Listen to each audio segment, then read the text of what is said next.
नमस्कार नमस्कार नमस्कार दोस्तों, नमस्कार। आप सभी का इलेक्ट्रीशियन थ्योरी टेक्निकल में स्वागत है। पर अगर आप लोग अभी तक इस चैनल को सब्सक्राइब नहीं किए हैं तो आपसे निवेदन है कि आप लोग इलेक्ट्रीशियन थ्योरी टेक्निकल के चैनल को सब्सक्राइब कर लें।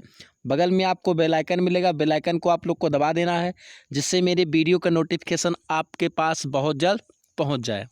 देखिए, आज आपको पढ़ा जाएगा सामान्य विज्ञान। ठीक है, सामान्य विज्ञान में से कम बार बार पूछे जाने वाले टोटल 500 प्रश्न होगा। ठीक है, और ये वो प्रश्न है जो बार बार एग्जाम में आते रहते हैं। ठीक है ना, तो कितना प्रश्न? टोटल 500 प्रश्न होगा। चलिए देखिए आप लोग, सबसे पहला सवाल जो है देखिएगा। सबसे पहला सवाल है कि बर्फ में स्केटिंग करना प्रदर्शित करता है कि दाब बढ़ने पर बर्फ का गलनांक क्या होता है, यानी दाब बढ़ाने पर बर्फ का गलनांक जो होता है वो घट जाता है। ठीक है ना, कि दाब बढ़ाने पर बर्फ का गलनांक घट जाता है। कहा गया स्टेनलेस। ठीक है, स्टेनलेस स्टील एक मिश्र धातु है, जबकि वायु है एक। जबकि वायु क्या है? वायु एक मिश्रण है। वायु क्या है? एक मिश्रण है। ठीक है ना, वायु एक क्या है? तो वायु एक मिश्रण है। ठीक है ना, मिश्रण पारिस्थितिकी है ना। चलिए आगे देखिए, कहा गया है फूलों के संवर्धन के लिए विज्ञान को क्या, यानी फूलों के जो, यानी फूलों के अध्ययन को क्या बोलते हैं? तो फूलों के अध्ययन को बोलते हैं फ्लोरिकल्चर। क्या बोलते हैं? फ्लोरिकल्चर बोलते हैं। ठीक है ना, फूलों के अध्ययन क्या बोलते हैं? फ्लोरिकल्चर बोलते हैं। आगे देखिए, इसमें कहा गया है किसी असंतुलित बल द्वारा किसी पिंड में उत्पन्न त्वरण क्या होगा? किसी असंतुलित बल द्वारा किसी पिंड में उत्पन्न त्वरण जो होता है वो बल के क्या होता है? बल के अनुक्रमानुपाती। क्या होता है? बल के अनुक्रमानुपाती होता है। ठीक है ना, बल के क्या होता है? तो बल के अनुक्रमानुपाती होता है। ठीक है, पर अगर आप लोग अभी तक सब्सक्राइब नहीं किए हैं तो आप लोग क्या करें, तुरंत चैनल को सब्सक्राइब कर लें। कहा गया निम्नलिखित में से कौन एक अस्थायी कण है? देखिए, अस्थायी कण क्या होता है? न्यूट्रॉन होता है। ठीक है ना, अस्थायी कण क्या है? न्यूट्रॉन है। ठीक है ना, चलिए आगे देखिए, इसमें कहा गया है परमाणु के नाभिक के अवयव है, नहीं परमाणु के नाभिक में क्या उपस्थित होता है? तो परमाणु के नाभिक में जो उपस्थित होता है वो प्रोटॉन और न्यूट्रॉन होता है। ठीक है, और जो इलेक्ट्रॉन होता है तो उस नाभिक के चारों ओर क्या करता है? उस नाभिक के चारों ओर चक्कर लगाता रहता है। ठीक है ना, चलिए आगे देखिए, कहा गया सजावटी वृक्ष। क्या बोला? सजावटी वृक्ष झाड़ियों के संवर्धन से संबंधित अध्ययन कहलाता। क्या कहलाता है? आर्बोरिकल्चर कहलाता है। क्या कहलाता है भैया? आर्बोरिकल्चर कहलाता है। चलिए आगे देखिएगा, कहा गया है निकट दृष्टि दोष से पीड़ित व्यक्ति के चश्मे में कौन सा लेंस प्रयोग किया जाता है? निकट दृष्टि दोष से पीड़ित व्यक्ति के चश्मे में कौन सा लेंस प्रयोग किया जाता है? तो होता है अवतल लेंस। अगर किसी व्यक्ति को निकट दृष्टि दोष होगा तो उनको निकट वाली वस्तुएं स्पष्ट दिखाई देंगी, पर क्या नहीं दिखाई देगा? दूर की वस्तुएं कम दिखाई देंगी। इसलिए उनके निकट दृष्टि दोष को दूर करने के लिए क्या करते हैं? अवतल लेंस का प्रयोग करते हैं। किसका प्रयोग करते हैं? अवतल लेंस का प्रयोग करते हैं। चलिए आगे देखिए, कहा गया दूर दृष्टि दोष से पीड़ित व्यक्ति के चश्मे में कौन सा लेंस प्रयोग किया जाता है? तो दूर दृष्टि दोष से पीड़ित व्यक्ति के चश्मे में कौन सा लेंस प्रयोग किया जाता है? तो अगर किसी को दूर दृष्टि दोष होगा तो उनको दूर की वस्तुएं क्या दिखाई देगा? स्पष्ट दिखाई देगा, परंतु नज़दीक की वस्तुएं स्पष्ट नहीं दिखाई देगा। और दूर दृष्टि दोष को दूर करने के लिए उत्तल लेंस का प्रयोग करते। किसका प्रयोग करते हैं? उत्तल लेंस का प्रयोग करते हैं। चलिए आगे देखिए, कहा गया न्यूटन के गति विषयक नियम के अनुसार क्रिया प्रतिक्रिया से संबंध, यानी न्यूटन का जो तीसरा नियम होता है वो क्रिया प्रतिक्रिया का नियम होता है। न्यूटन का जो फर्स्ट नियम होता है उससे बोलते हैं जड़त्व आघूर्ण का नियम, जड़त्व का नियम बोलते हैं। और न्यूटन के सेकंड नियम से क्या निकलता है? बल की परिभाषा, जो F बराबर क्या होता है? यम में। क्या होता है? F बराबर यम में। यम क्या है? द्रव्यमान, और ए होता है त्वरण। ठीक है ना, चलिए आगे देखिए, इसमें कहा गया, आगे देखिएगा, कहा गया, देखिए आगे देखिए, कहा गया प्रत्येक क्रिया के बराबर विपरीत दिशा में एक प्रतिक्रिया होती। या कथन किसका? तो या कथन जो न्यूटन के गति विषय का तृतीय नियम है। ठीक है ना, न्यूटन के गति विषय का तृतीय नियम। न्यूटन के गति विषय टोटल कितने नियम होते हैं? तो टोटल 3 नियम होते हैं। माइकोलॉजी में किसका अध्ययन किया जाता है? तो माइकोलॉजी में जो अध्ययन करते हैं वो कवक का करते हैं, ठीक है ना। माइकोलॉजी के अध्ययन को बोलते हैं कवक का अध्ययन किया जाता है। चलिए, कहा गया जल में तैरना न्यूटन की गति के किस नियम के कारण संभव है? ये न्यूटन के तृतीय नियम से क्या होता है कि जितना आप इधर से बल लगाएंगे वो भी क्या होगा, उतना ही बल उधर से लगाएगा। यानी क्रिया प्रतिक्रिया का जो नियम होता है ये न्यूटन के थर्ड लॉ है, न्यूटन का थर्ड लॉ वाला नियम है, ठीक है ना। चलिए आगे कहा गया कोई पिंड तब तक विराम अवस्था में बना रहेगा जब तक उस पर कोई बाह्य कार्य नहीं करता। यह कथन किसका? तो यह कथन भी किसका है? न्यूटन का ही है। किसका है? न्यूटन का है, ठीक है ना। ये न्यूटन के गति विषय का पहला रूल है। चलिए आगे देखिए, कहा गया है न्यूक्लियन नाम समानता किसके लिए है? तो जो न्यूक्लियन नाम है वो समानता किसके लिए है? वो टोटल किसके लिए भैया? प्रोटॉन और न्यूट्रॉन के लिए है। न्यूक्लियन जो है ये नाम सामान्यता किसके लिए? तो प्रोटॉन और न्यूट्रॉन के लिए है, ठीक है ना। चलिए आगे देखिए, कहा गया पॉजिट्रॉन है एक। तो पॉजिट्रॉन क्या है? तो भैया जो पॉजिट्रॉन होता है एक धनावेशित इलेक्ट्रॉन होता है। क्या होता है? वो एक धनावेशित इलेक्ट्रॉन होता है, ठीक है ना। वो एक धनावेशित इलेक्ट्रॉन है। चलिए आगे देखिए, इसमें कहा गया है एग्रोफोरेस्ट्री क्या है? एग्रोफोरेस्ट्री क्या है? कृषि के साथ साथ उसी भूमि पर काष्ठीय बारहमासी वृक्ष लगाना ही क्या होता है? एग्रोफोरेस्ट्री कहलाता है, ठीक है ना। चलिए आगे देखिए, अगर आप लोग अभी तक सब्सक्राइब नहीं किए हैं तो आपसे निवेदन है कि आप लोग क्या करें, तुरंत चैनल को सब्सक्राइब कर लें। इसमें कहा गया एक्सोबायोलॉजी है ना। एक्सोबायोलॉजी में निम्नलिखित में से किसका अध्ययन किया जाता है? तो एक्सोबायोलॉजी में किसका अध्ययन किया था? ये बाह्य ग्रहों तथा अंतरिक्ष में जीवन का किया था, ठीक है ना। बाह्य ग्रहों तथा अंतरिक्ष में जीवन का किया जाता है।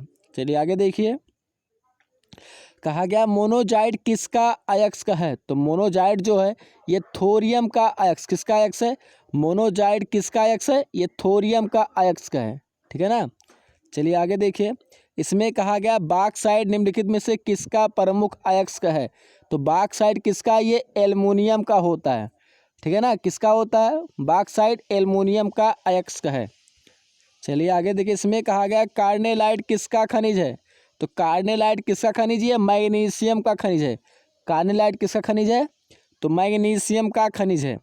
कहा गया गन मेटल किसका अयस्क है? गन मेटल किसका अयस्क है?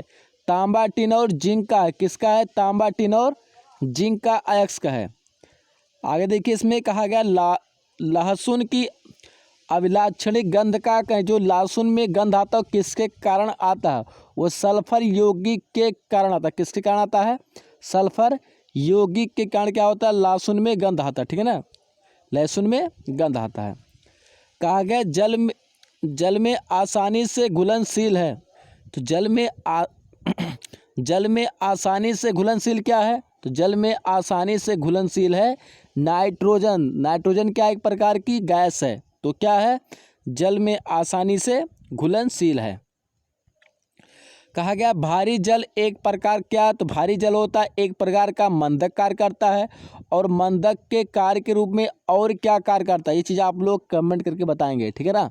चलिए आगे देखिए, इसमें कहा गया है इनमें से कौन सा क्लोराइड नहीं है? इनमें से कौन सा क्लोराइड नहीं? तो इसमें से कौन सा नहीं है? रक्त जो है ये क्लोराइड नहीं है, ठीक है ना। चलिए आगे देखिए, कहा गया पनीर निम्न का एक उदाहरण। तो पनीर क्या है? एक जैल है। क्या है? जैल, ठीक है ना। चलिए आगे देखिए, कहा गया माचिस की तीली के एक सिरे पर लगा मसाला निम्नलिखित का मिश्रण होता है। यानी वो किसका मिश्रण होता है? वो लाल फास्फोरस और गंध का मिश्रण होता है। यानी गंधक, गंधक मतलब सल्फर होता है।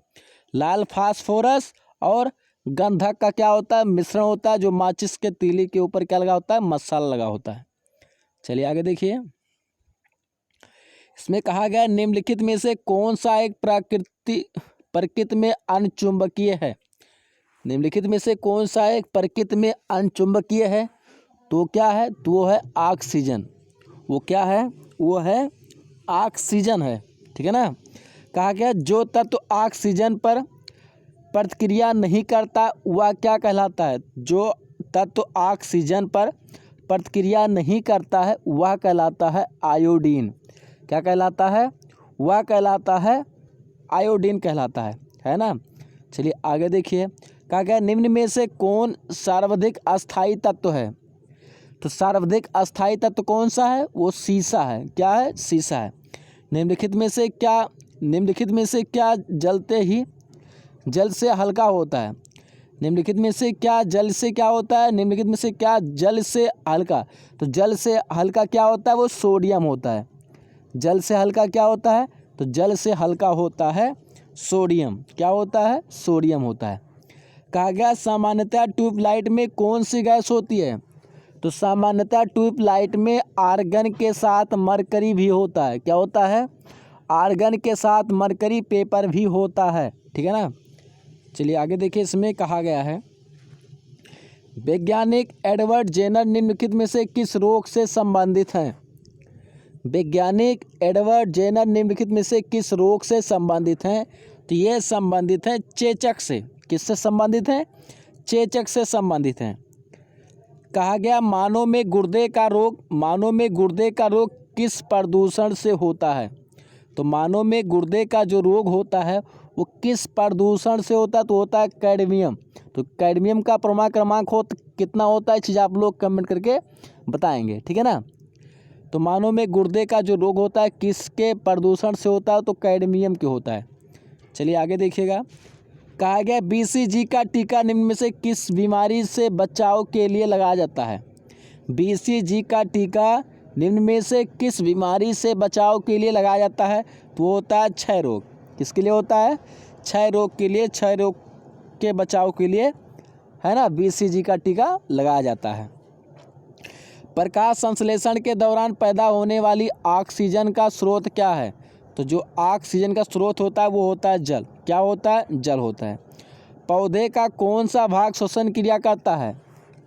पौधे का कौन सा भाग श्वसन क्रिया करता है? तो पत्ती करता है। क्या करता है? पत्ती जो होता है वो क्या करता है? श्वसन क्रिया करता है। ठीक है ना। चलिए आगे देखिए, कच्चे फलों को कृत्रिम रूप से पकाने के लिए किस गैस का प्रयोग किया था? यानी कच्चे फलों को कृत्रिम रूप से पकाने के लिए किस गैस का प्रयोग किया जाता है? तो होता है एसीटिलीन गैस। क्या होता है?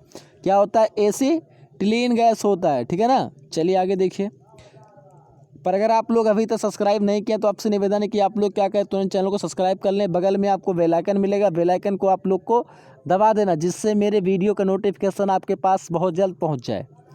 चलिए आगे देखिए, कहा गया वृक्षों की आयु किस प्रकार निर्धारित की जाती है? वृक्षों की आयु किस प्रकार निर्धारित की जाती है? तो वार्षिक वलयों की संख्या के आधार पर की जाती है। ठीक है ना। चलिए आगे देखिएगा, कहा गया है नेत्रदान में दाता की आँख का कौन सा भाग उपयोग में लाया जाता है?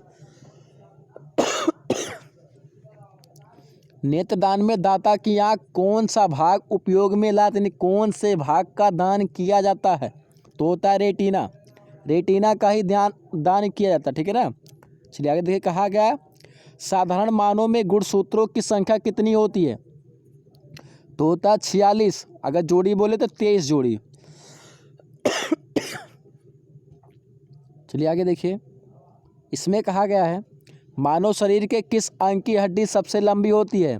तो मानव शरीर के किस अंग की हड्डी सबसे लंबी होती है? वो जांघ की होती है। किसकी होती है? जांघ की। गाय और भैंस के थनों में दूध उतारने के लिए किस हार्मोन की सुई लगाई जाती है?